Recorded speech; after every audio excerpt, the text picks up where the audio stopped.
So, hello everyone. Thanks very much for joining us this session.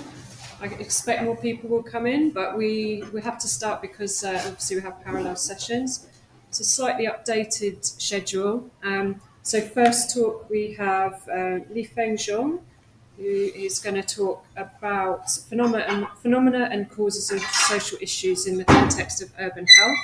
So sorry, I should say I'm Claire Heaviside. I'm from UCL in London, and I'm chairing.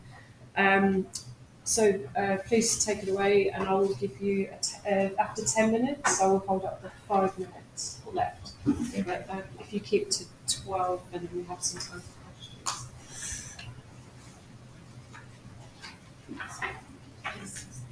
questions. So I can switch to my point power.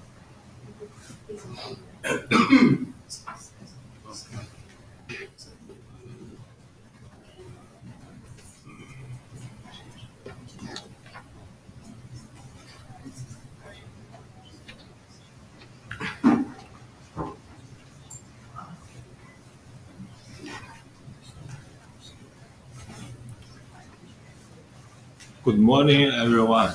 It's a great honor to make a presentation here, and the presentation's title is Phenomena and the Causes of Social Issues in the Context of Urban Heat. As we all know, climate change and urbanization are global meta-trends causing disasters like heat waves, causing environmental, social, and economic consequences. Heat waves can synchronize with heat island effects, generating additional heat-induced impacts. Solutions to urban heat challenges are consensus among society, with the studies focusing on heat island impacts assessment, microclimate regulation, health impact, and heat mitigation strategies. Governments have formulated action plans to improve awareness, but social challenges related to urban heat are neglected.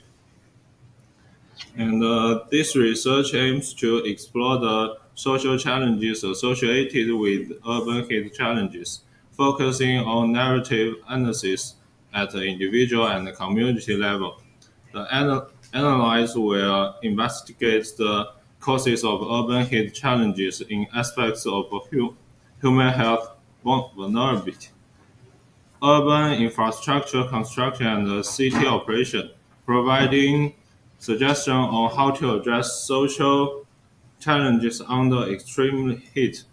This paper provides a reference for understanding heat-related social challenges and supports the formulation of sound heat action plans and guides.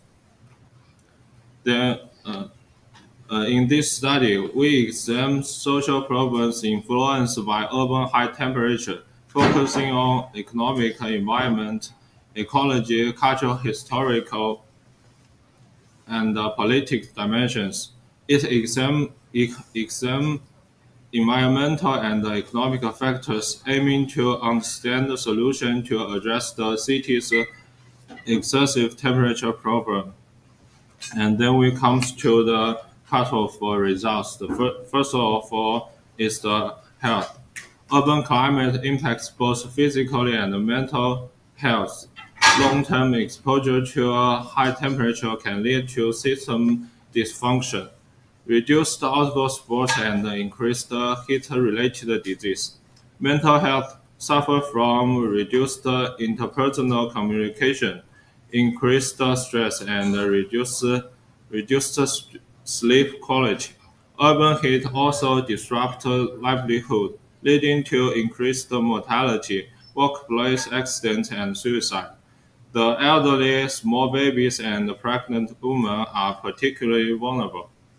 The effects of urban heat on local population and the ecosystem are difficult to predict. And the second is the economy. Extreme heat has a significant economic impacts, affecting population living standards, social issues, and industry demands. Global losses from extreme heat could range from $5 trillion to $29.3 trillion. High temperature can lead to increased working hours, decreased productivity, and worker absence, affecting the supply chain. Health problems and increased healthcare costs are also a concern. And then we comes to the part of the third one, injustice. Extreme heat disproportionately impacts certain community, exacerbates by race and ethnicity. Black and Hispanic employees in the U.S. are more affected by extreme temperatures, leading to economic and labor productivity losses. In urban areas, summer mortality due to high temperature is higher than winter mortality. Pregnant women and infants are at great risk, and women are more sensitive to heat. Extreme heat also exacerbate environmental injustice as a marginalized community has less natural space and green infrastructure. And then we come to the migration. Thermal stress leads to the extreme migration with high rates in middle income countries and low rates in poor countries. Men are more sensitive to extreme temperatures, leading to pregnant relocation in Pakistan and Bangladesh. In Mexico, the agrarian workforce migrates to urban areas, while in developing nations, people migrate internally or for brief periods. International migration is limited due to lack of resources and barriers. In developed regions, 73% of people are agitated by rising temperatures, with 11% planning to relocate. Extreme urban heat exacerbates rural to urban migration, with urban to rural migration being uncommon. And then to the last part of results is antisocial behaviors and conflicts. High urban temperature can negatively impact residents' quality of life, leading to aggression, physical, psychological stress, and criminal behavior.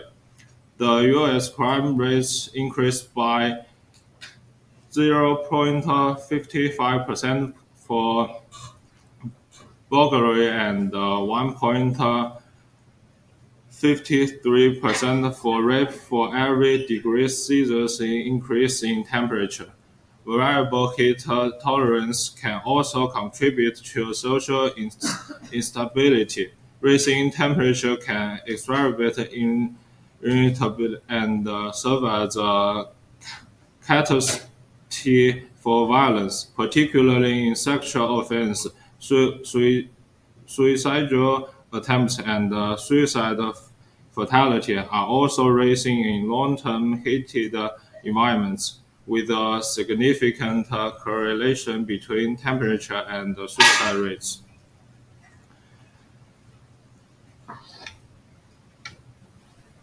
To address this situation, we come to the part of suggestion and addressing heat-related complications.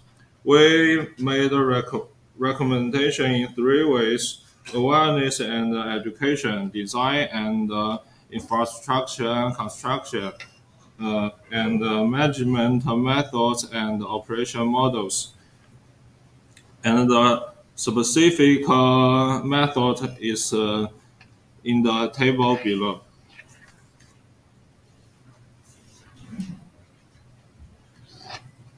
Now, a summary of this presentation is as follows. The finding indicates that urban residents improve their heat response capability through awareness, education, and timely feedback on heat problems. Urban infrastructure construction and urban design requires a shift from a top-down to a bottom-up approach and a better understanding of the desire of residents and decision makers enable a more effective response to urban heat challenge. That's all of my presentation. Thank you for listening.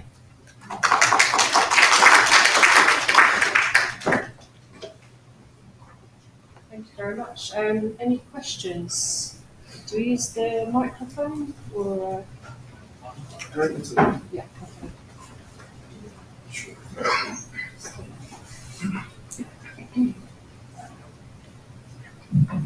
Oh, okay. Thank you, Mr. Xiong. I noticed that there are 5 aspects in your slide. I have a question about why only 5 aspects are chosen to illustrate the social issues. Thank you for your question. Your question is a key point to improve my research. There are 2 reasons for this. First, I start from the definition of social problems, derive a definition of social issues, explore the dimension of social problems concerns, and analyze the social problems caused by high temperature in terms of these dimensions.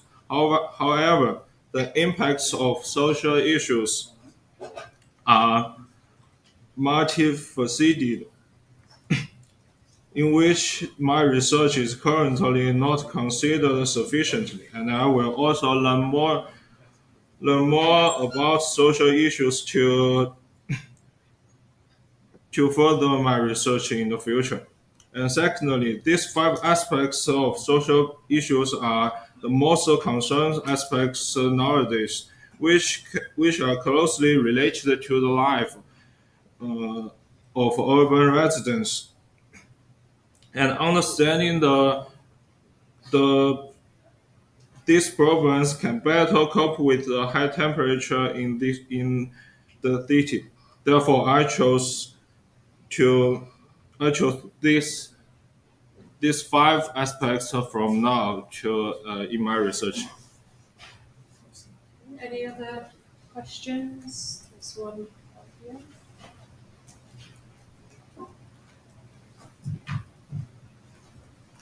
Hi, thank you for your presentation. So I was wondering about your results for like the economic impact. Why does extreme heat lead to increased working hours when shouldn't there be like laws to kind of stop household work during high temperatures? So I was wondering if you classify which jobs have increased working hours.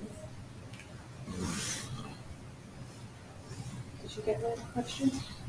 Not So the question was about the increased working hours with extreme heat. So which type of occupations would have increased working hours with increased heat? I think that was the question. what Kind of jobs? what kind of jobs are the most effective? Mostly it's the work outside, maybe the uh,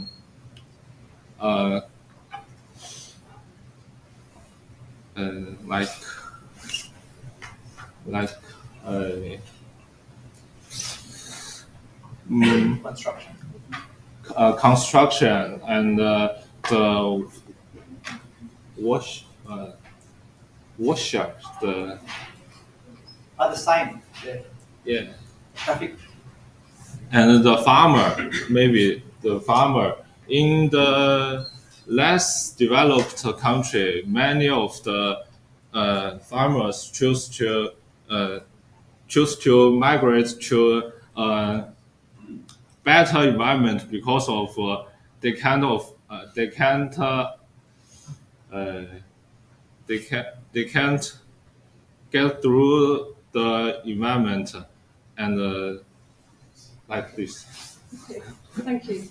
Right, so thanks for your time. We'll move on. Thank you. So next up, do we have Carlos?